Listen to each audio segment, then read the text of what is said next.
Ho ho! Welcome to the Double RT Boxing Show. I'm your host, Mr.A. And who predicted Daniel Dubois in the middle of a fight will bust out Boys the Man, sitting bended knee? I certainly did not.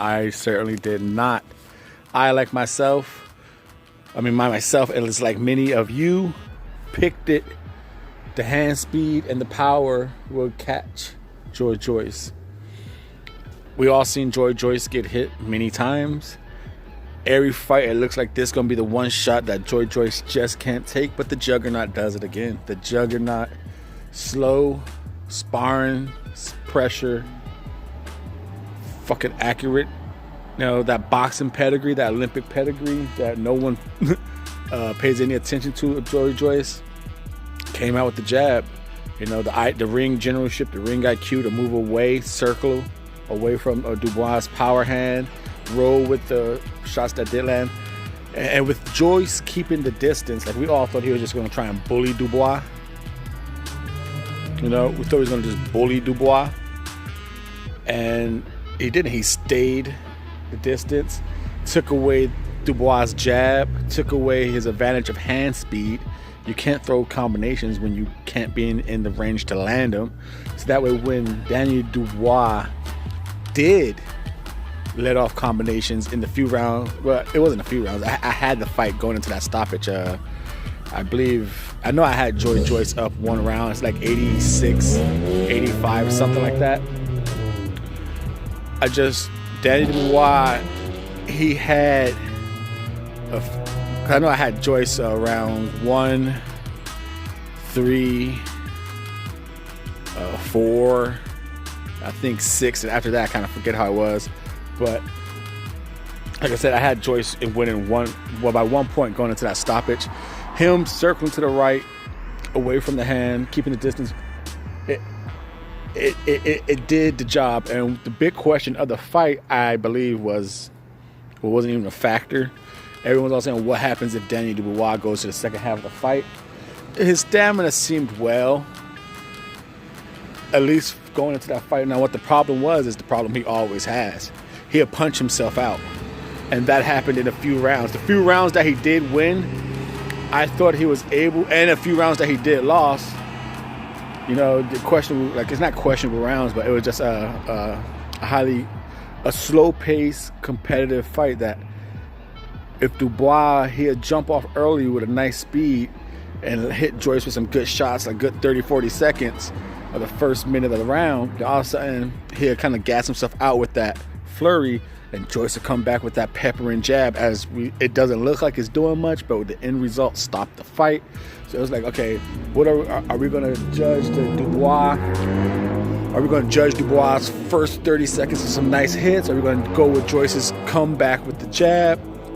On a few of those rounds, I did it both ways. And I said, and that's the problem that occurred. It wasn't how is Daniel Dubois gonna last in the second half of the fight. No, it's how is Daniel Dubois gonna last each round when he decides to throw a 5-punch combination.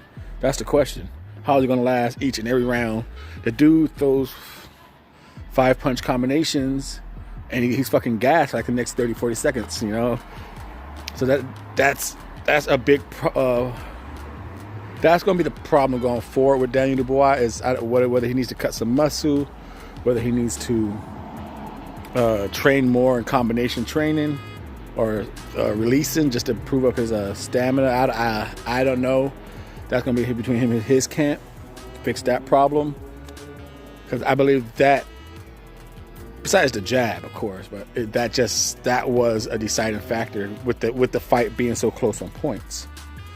But just the ring IQ, the ring generalship, and the boxing skill of Joyce won this fight. Circling away from the power hand, keeping that distance. Like I said, that distance took away and changed the fight what everyone pictured. Joyce gets hit way too much, and Dubois has too fast of a hands and power. To be honest, this is probably even though Joyce got cracked a few times, just visualizing the fight real quick again,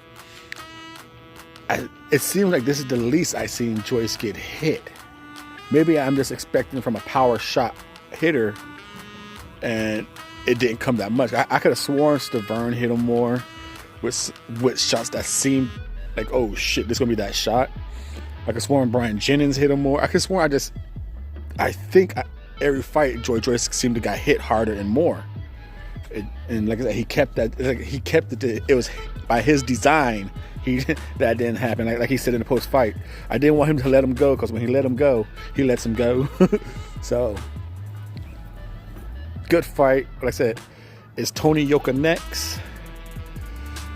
Oh, that's a tough call. Cause obviously Yoka put his name out there. And you got Joyce calling Usyk, I'm ready. Great fight, good rematch, from their past. But it's a tough one for Usyk. Why take that fight? Yes, you could be a balls out warrior, you could be a go-getter. But like I said in my other video, if I'm Usyk, I ain't taking no other fights, man. It's not a duck, it's just, dude, I'm an underweight heavyweight. I'm an undersized heavyweight. I'm a mandatory. Why the fuck am I going to take extra fights against giants when I'm just trying to get belts and become undisputed quickly as possible? I'm not taking no step aside. I'm not taking no extra fights. Especially, you want me to go against the fucking juggernaut for what? Just so I can prove myself? I did that. If you're not impressed with my past pedigree, you're not going to be impressed with anything. Okay, I look like shit against Chisora. Now you want me to go against the fucking juggernaut. I'm a mandatory. This dude's number 11. Now he beats number 2. I get it, but I'm not doing it. I'm not doing it for nothing. I become champion. He could work his way to my mandatory. I'll fight him then. Like I said, he's number 11 by the WBO, beat number 2. He's number 11 by the WBC. I think Danny Dubois was like number 7 or 5, somewhere in that bracket. So he could go a Tyson Fury route. He could try and become that mandatory. The Double RT Boxing Show. Joyce with the shocker. Thank you.